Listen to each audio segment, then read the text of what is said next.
আসুন আজ আমরা এমন এক সফরের কথা জানি যে সফরের যাত্রী আমাদের প্রত্যেককেই হতে হবে। এটি এমন এক জগতের কাহিনী যা আমাদের এই পৃথিবীর ঠিক পরেই শুরু হয়, কিন্তু যা আমাদের চোখের আড়ালে। এটি হলো মৃত্যুর পরের জীবনের প্রথম ঘাঁটি, আখিরাতের প্রথম দরজা, কবরের জীবনের পূর্ণাঙ্গ কাহিনী। যখন কোনো মানুষের দুনিয়াতে বেঁচে থাকার সময় শেষ হয়ে যায়, তখন আল্লাহর হুকুমে মৃত্যুর ফেরেশতা হযরত আজরাইল আলাইহিস সালাম তার কাছে এসে হাজির হন। যদি মৃত ব্যক্তি একজন নেককার বা ভালো মানুষ হন, তবে ফেরেশতারা তার কাছে আসেন নূরের মতো উজ্জ্বল আর সুন্দর চেহারা নিয়ে।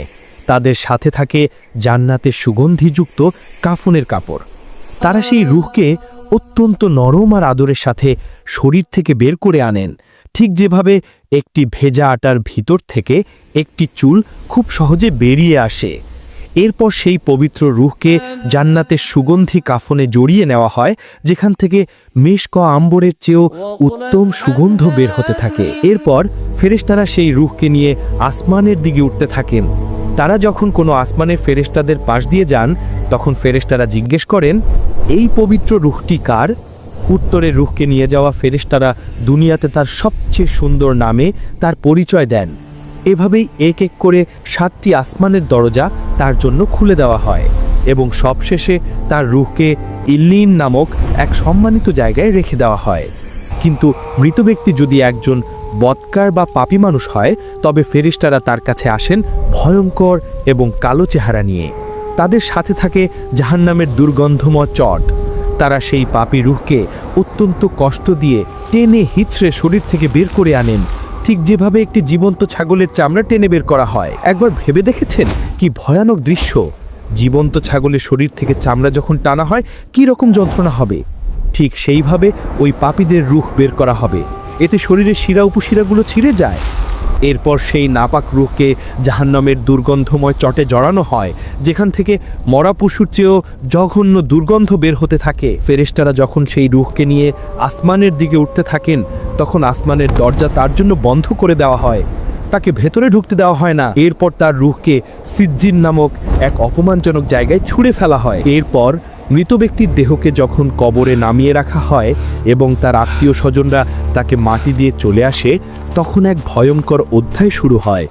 মৃত ব্যক্তি কবরে শুয়ে থেকেও তার আপনজনদের পায়ের আওয়াজ শুনতে পায়। যখন কবরের কাছ থেকে শেষ ব্যক্তিটিও 40 কদম দূরে চলে যায়, তখন কবরের মাটি তাকে এমন জোরে দুই পাশ থেকে চাপ দেয় যে তার বুকের এক পাশের হাড় অন্য পাশের হাড়ের ভেতর ঢুকে যায়। এই চাপ থেকে কেউই রক্ষা পাবে না, সে যত বড় নেককারী হোক না কেন। এরপর শুরু হয় সেই আসল পরীক্ষা।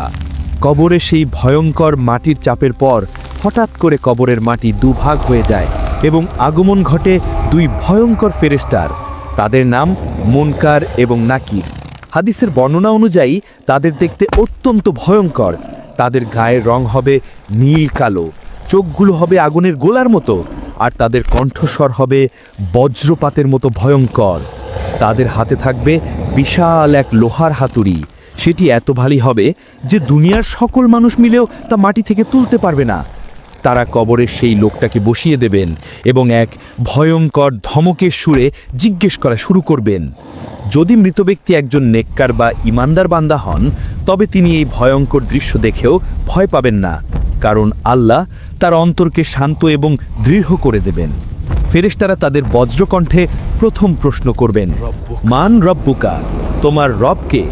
ইমানদার বান্দা কোনো ভয় না পেয়ে অত্যন্ত শান্ত এবং দৃঢ় কণ্ঠে উত্তর দেবেন, রব্বি আল্লাহ, আমার রব আল্লাহ। এরপর তারা দ্বিতীয় প্রশ্ন করবেন, ওয়ামা দিনুকা, তোমার ধর্ম কি? তিনি উত্তর দেবেন, দিন আল ইসলাম, আমার দিন হলো ইসলাম।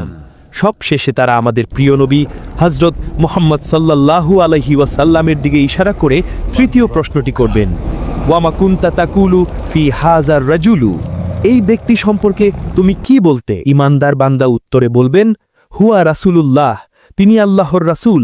ফেরেশতারা আবার জিজ্ঞেস করবে, তুমি কিভাবে জানলে? সে উত্তরে বলবে, আমি আল্লাহর কিতাব পড়েছি, তার উপর ঈমান এনেছি এবং তাকে সত্য বলে জেনেছি।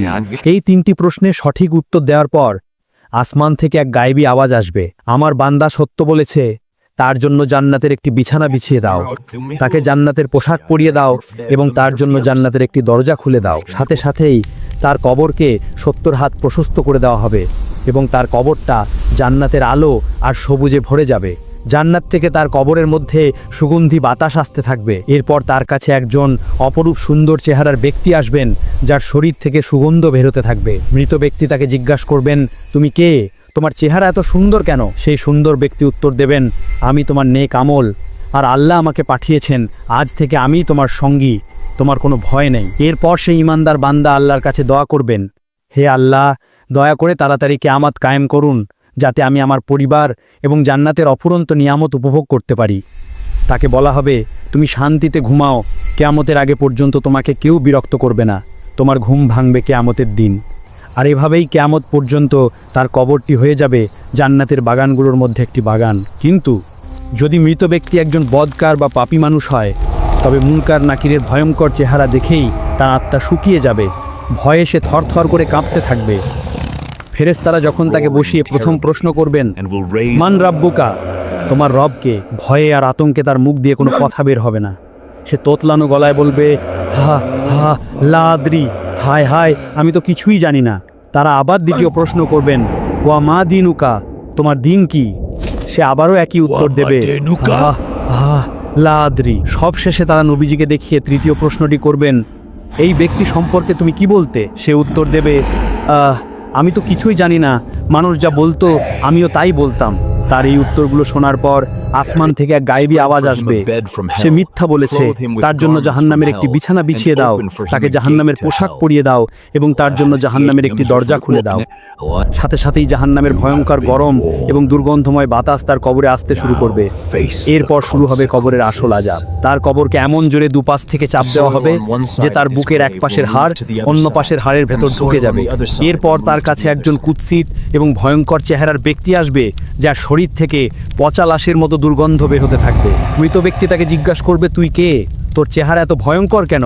সেই কুৎসিত ব্যক্তি উত্তর দেবে, আমি তোর বদ আমল, তোর খারাপ কাজ। এই কথা বলার পরেই সেই পাপী বান্দার উপর আযাব দেওয়ার জন্য আল্লাহর পক্ষ থেকে একজন বিশেষ ফেরেশতা নিয়োগ করা হবে। হাদিসে এসছে, এই ফেরেশতা হবেন অন্ধ, বধির এবং বোবা। তিনি অন্ধ হবেন যাতে পাপীর কষ্ট দেখে তার মায়া না হয়, তিনি বধির হবেন যাতে পাপীর চিৎকার তিনি শুনতে না পান, আর তিনি বোবা হবেন যাতে পাপীর সাথে কোনো কথা বলে তার শাস্তি কমাতে না পারেন। তার হাতে থাকবে লোহার এক বিশাল হাতুড়ি, সেটি এত ভারী হবে যে সেই হাতুড়ি দিয়ে যদি কোনো পাহাড়ের ওপর আঘাত করা হতো তবে সেই পাহাড়ও ধুলোয় মিশে যেত। সেই ফেরেশতা কোনো কথা না বলে সেই পাপী বান্দাকে ওই হাতুড়ি দিয়ে এমন জোরে আঘাত করতে থাকবেন যে তার চিৎকারে মানুষ ও জিন ছাড়া পৃথিবীর সকল সৃষ্টি, পশু পাখি গাছপালা সবাই তা শুনতে পাবে এবং ভয়ে কেঁপে উঠবে। প্রতিবার আঘাতের পর সে মাটির সাথে মিশে যাবে আর তাকে আবার আগের অবস্থায় ফিরিয়ে আনা হবে শুধুমাত্র শাস্তি দেওয়ার জন্য। শুধু তাই নয়, তার কবরের ভেতর 99টি বিশাল বিশাল সাপ ছেড়ে দেওয়া হবে। সেই সাপগুলো এতটাই বিষাক্ত হবে যে তাদের একটি সাপও যদি পৃথিবীতে একবার নিঃশ্বাস ফেলতো তবে পৃথিবীর কোনো সবুজ ঘাসও আর জন্ম হতো না। সেই সাপগুলো কিয়ামত পর্যন্ত তাকে অবিরাম ধ্বংসন করতে থাকবে এবং তার শরীরকে ছিঁড়ে খুঁড়ে খেতে থাকবে। আর এভাবেই কিয়ামত পর্যন্ত তার কবরটি হয়ে যাবে জাহান্নামের অসংখ্য গর্তগুলোর মধ্যে একটি ভয়ঙ্কর গর্ত। এভাবেই মৃত্যুর পর কবরের জগতে মানুষ তাদের দুনিয়ার জীবনের প্রথম ফলাফল পেতে শুরু করবে। কারোর জন্য কবর হবে জান্নাতের বাগান, আর কারোর জন্য হবে জাহান্নামের গর্ত। কিন্তু কবরের এই শাস্তি বা শান্তি শেষ নয়, এরপর আসবে সেই মহাদিবস কিয়ামত, এবং তারপর হাসরের মাঠ, মিজান ও পুলসিরাতের পরীক্ষা। যদি কবরের এই জীবনের কাহিনী আপনার হৃদয়কে স্পর্শ করে থাকে এবং আপনাকে আখিরাতের জন্য প্রস্তুত হতে সাহায্য করে, তাহলে ভিডিওটিতে একটি লাইক দিন এবং আপনার প্রিয়জনদের সাথে শেয়ার করে তাদের সতর্ক করুন। আমাদের চ্যানেলটি সাবস্ক্রাইব করে ইসলামের এমন আরও গুরুত্বপূর্ণ বিষয় সম্পর্কে জানতে আমাদের সাথেই থাকুন।